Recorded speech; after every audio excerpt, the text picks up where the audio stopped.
olha só, Vorcaro chama Bolsonaro de idiota, né? Em conversa aí também no dia 13 de julho de 2024, uma conversa entre o banqueiro e a influenciadora, enfim, até então sua namorada, Marta Graef.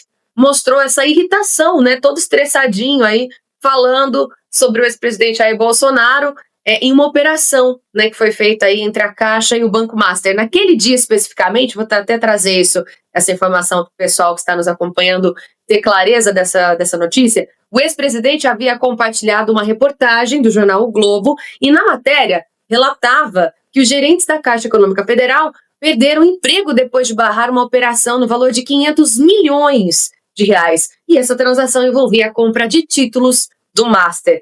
Olha só, então, diante dessas mensagens todas que estão sendo reveladas aí através da investigação da Polícia Federal, você ainda encontra esse tipo de conteúdo. Pedro Neto, gostaria da sua análise em relação a essa situação e o que você considera, assim, na época, realmente o Bolsonaro já sabia, né, aonde ele estava se envolvendo e já tinha conhecimento, né, porque os bastidores a gente não fica sabendo de tudo, mas quem está lá, né, no olho do furacão sabe exatamente com quem está se metendo, vamos dizer assim, né? Na verdade, o idiota nessa história é o próprio Vorcaro, né? Porque essa própria Graef aí, que foi Graef, ao que tudo foi levantado aí pelas informações que vazaram e apresentadas através dos prints, é que ela estava metendo o galho no Vorcaro, né? Então ele que é o idiota e é o corno da história. Quem é Daniel Vorcaro para chamar Bolsonaro de idiota? Bolsonaro foi eleito em 2018 com 54 milhões de votos numa campanha que custou $1 milhão.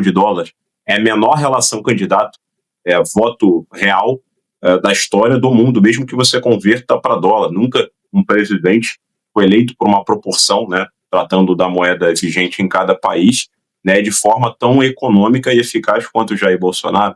Bolsonaro saiu da presidência da República com diversas acusações absolutamente fraudulentas, mas sem apresentação de nenhuma prova objetiva e contundente, né, que denigra a sua imagem ou a sua atuação como servidor público, como capitão das Forças Armadas.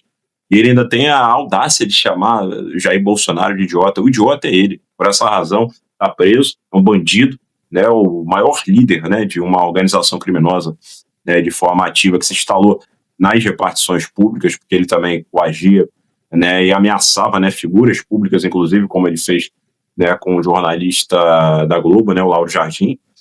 Ele sim é um idiota, ele sim. E Jair Bolsonaro, nesse caso, eu inclusive, salvo engano, há 3 programas atrás, ou um pouco mais, trouxe aqui também, que foram 2 gerentes da Caixa Econômica que foram exonerados, né? Claro que o servidor, né, concursado, ele, quando é exonerado do cargo, ele perde a gratificação, mas volta para o seu cargo de matrícula. Esses gerentes da Caixa Econômica, eles foram exonerados porque eles identificaram, né, falta de lastro em títulos podres numa transação que estava acontecendo entre Banco Master, né, e pela Caixa Econômica Federal. Por essa razão, eles foram devidamente exonerados. Isso só torna público, né, o quanto os agentes, né, do alto escalão da nossa República têm poder de impactar nas decisões dos servidores, sejam eles concursados. Quanto mais o tempo passa, a gente consegue identificar que o conceito no qual foi criado para defender estabilidade de servidor público, para que ele tenha autonomia, essa estabilidade, nesse caso da Caixa Econômica, deixa muito claro. O que você acha que aconteceu quando novos servidores foram nomeados para essas 2 gerências? Vocês acham? Vocês acham que eles mudaram a conduta ou atenderam a análise que os gerentes anteriores estavam fazendo?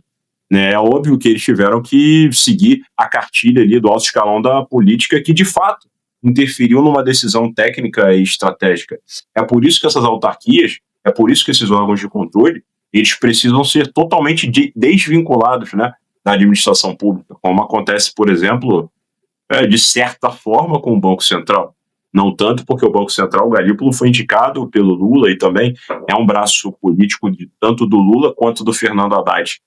Mas já é algo extremamente importante para que, de fato, né, eles conseguissem interferir nessa negociação e, com isso, o Banco Master não fosse adquirido pelo BRB, de certa maneira, no qual a administração pública iria tomar todo esse prejuízo, né, que na verdade é um prejuízo que deve ser destinado para quem de fato, né, comprou um banco, que na época era o Banco Máximo, em 2019, por 400 milhões de reais, transformou esse banco numa mega instituição financeira, né, com um patrimônio gerido de aproximadamente 60 bilhões ou mais, só que no final, basicamente fazendo meramente uma pirâmide financeira, né, pegando dinheiro daqueles que estavam entrando, para que com isso oferecessem títulos, né, com CDIs a taxas elevadíssimas, sem nenhum tipo de lastro financeiro, sem nenhuma comprovação